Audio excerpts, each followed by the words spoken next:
বৈষম্য বিরোধী ছাত্র আন্দোলনের শুরু থেকেই ছাত্রদের সঙ্গে কাঁধে কাঁধ মিলিয়ে অংশ নেন মুদি দোকানের সহকারী রিটন। দোকানের কাজ শেষে উপস্থিত হতেন মিছিল মিটিংয়ে।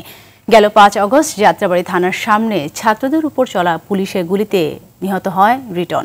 রিটনের অবুঝ ৩ শিশু এখনও অপেক্ষায় বাবার ফিরে আসার। হাতিয়া থেকে ইসমাইল হোসেন কিরণের তথ্যছবিতে জানাচ্ছেন ইমরুল কায়েস। নগদের সর্বোচ্চ বার ১৬৭ টাকা রিচার্জে পাবেন ১ লাখ টাকা পুরস্কার। আরও আছে প্রতি সপ্তাহে পুরস্কার ও ক্যাশব্যাক।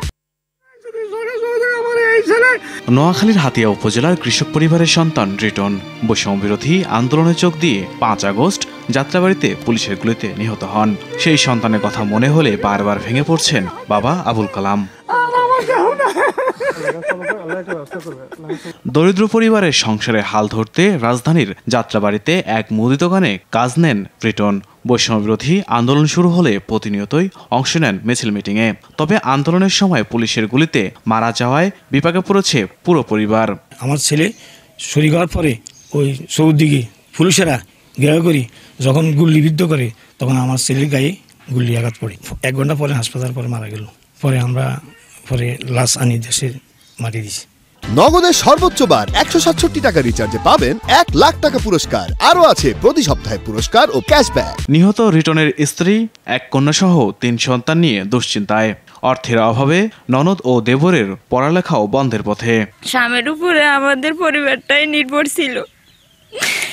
আমার শ্বশুরও এখনো কোনো কাজকর্ম করে না, উনি অসুস্থ মানুষ, বাড়িতে থাকে।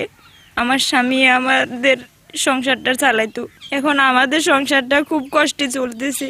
আমার বাবা এই ৫ তারিখে আন্দোলন করতে গিয়ে গুলিবিদ্ধ হয়ে মারা যায়। আমি ওই হত্যার বিচার চাই। সম্প্রতি বৈষম্য বিরোধী ছাত্র আন্দোলনের কেন্দ্রীয় সমন্বয়ক আব্দুল হান্নান মাসুদ সহ একটি দল নিহত রিটনের কবর জিয়ারত করে। তবে রিটনের 3 সন্তানের জন্য স্থায়ী কিছু করার দাবি স্বজনদের। 3টা বাচ্চা, 2টা ছেলে 1টা মেয়ে। এখন এদের তো লেখাপড়া স্থায়ী একটা কিছু দরকার আছে। সেক্ষেত্রে এটার উদ্যোগটা আসলে কেউ নিচ্ছে না। নিহত রিপনের পরিবারকে সরকার থেকে যথার্থ সহযোগিতা করা হবে এমনটাই প্রত্যাশা স্থানীয়দের। ইমরুল কায়েস, RTV।